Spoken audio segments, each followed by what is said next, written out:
So my part 3, my local, normal family doctor is kind of checking, and she's like, well, I think we need to do a CT scan to see what's going on in your abdomen.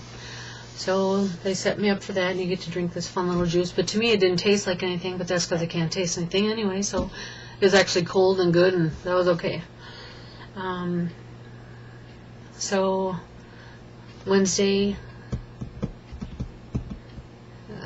must have been Thursday morning, then I have a CT scan.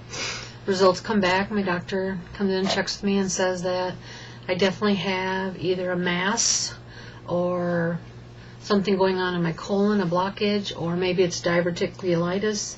They're not really sure. And partly is once you throw cancer into any equation, it changes the whole equation.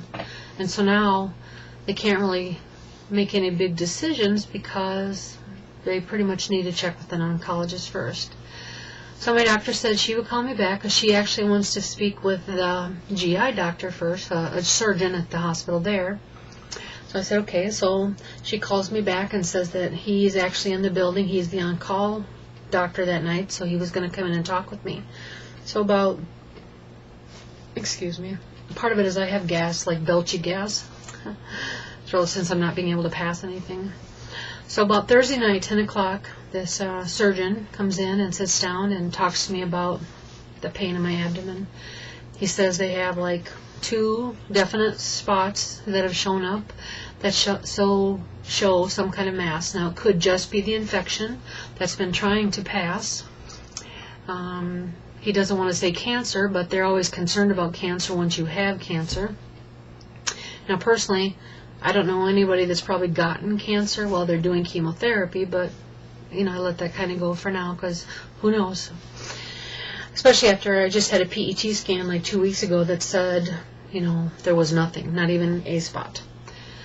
So then he said this is something that I'm not unstable at this point, but that it should be taken care of soon because it doesn't want it to become something that either would harden or have more of a blockage and then become an emergency surgery where they'd have to then take out part of my colon.